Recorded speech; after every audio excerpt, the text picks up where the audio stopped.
खेलों से हटते हैं और वापस आते हैं पाकिस्तान की माशी सूरत हाल की जानिब।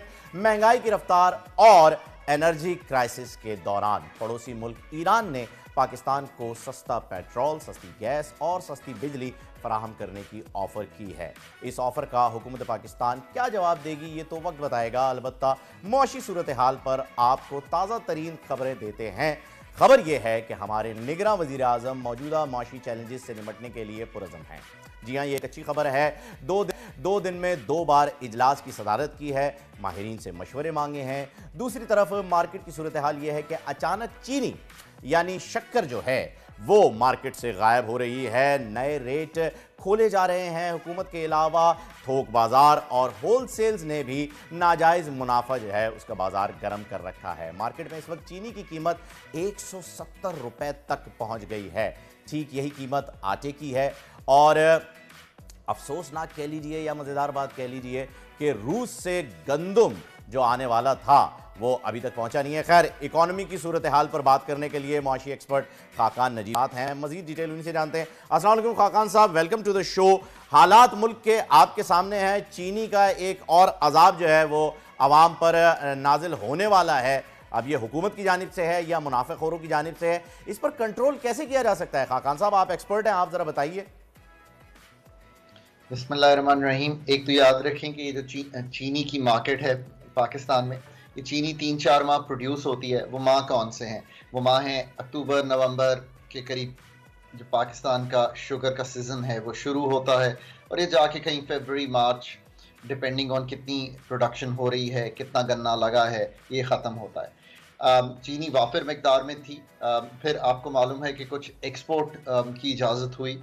जब भी एक्सपोर्ट की इजाज़त होती है, अगर मैं ऑनेस्टली कह सकूं, उसका मतलब यही होता है कि एक एक्सेस मुल्क में मौजूद है और उसको कम करना है, सो दैट थोड़ा सा राइज इन प्राइसेस जो है वो दिखाई दे।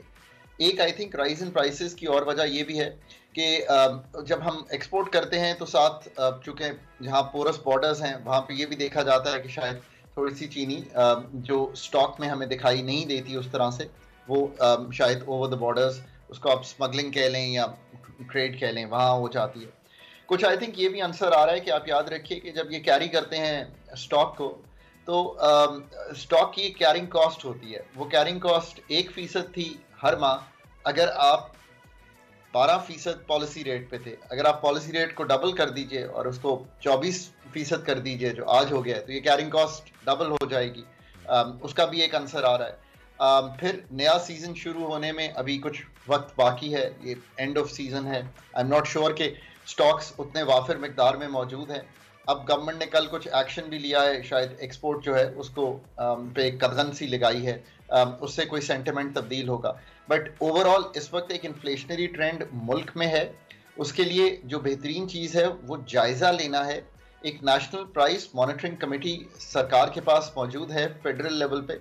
उसमें एक ओवरऑल जायज़ा लीजिए कि जो सारे स्टेपल क्रॉप्स हैं, जो सारे इम्पोर्टेंट अजनास हैं, चाहे वो वीट हो, चाहे वो राइस हो, चाहे वो चीनी हो, उनका क्या इस वक्त मुल्क में मौजूदगी है, क्या डिमांड आई। ये तो हम कमेटी के जरिए जो है जो मौजूद है उसके जरिए पता लगा लेंगे। एक और कल सेनेटर मुश्ताक साहब का बयान आया है।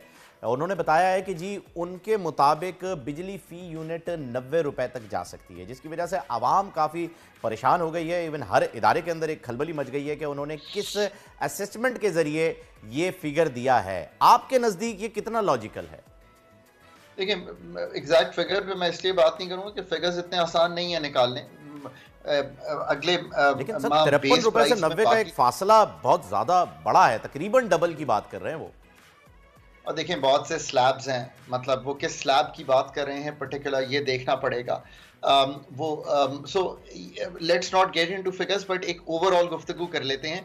पाकिस्तान में इस वक्त बिजली की कीमत की रीबेसिंग 2 दफ़ा पिछले 20-25 माह में हुई है, उसका अफेक्ट है। फ्यूल प्राइस एडजस्टमेंट का बढ़ा हुआ इफेक्ट है, बिकॉज फ्यूल प्राइस बढ़ रही है। रुपी जो है वो अपनी वैल्यू को शेड कर रहा है, ये सबसे बड़ा इम्पैक्ट आ रहा है। सो उसका इम्पैक्ट अपनी जगह कायम है। पाकिस्तान में इस वक्त जीएसटी भी थोड़ा सा बढ़ा था, उसका इम्पैक्ट आ रहा है। बहुत से और टैक्सेस हैं जो इस वक्त लगे हुए हैं। एक क्वार्टरली टैरिफ अगले माह एक नया आने वाला है, वो 5 से 6, 6.5 रुपए के दरमियान इस वक्त एनविजन किया जा रहा है, उसको संभालना है। अगर वो इन सारी चीजों को ले रहे हो तो वो ये समझ रहे हो कि शायद 53 I think is in the highest slab जो इस वक्त चार्ज हो रहा है, जो कंज्यूमर स्लैब है, वो समझ रहे हैं कि इसमें कोई शायद बढ़ी हुई चीज है। ये मुमकिन है कि उसमें कुछ बढ़ोतरी दिखाई दे रही हो। क्वार्टरली टैरिफ लोन जो है 5 से 7 रुपए के दरमियान नेप्रा ने शायद एडजस्ट करना है। ये क्वार्टरली टैरिफ वो है जो क्वार्टर पिछला गुजर चुका है, पर इसका इम्पैक्ट जो है सितंबर ऑनवर्ड्स आना है।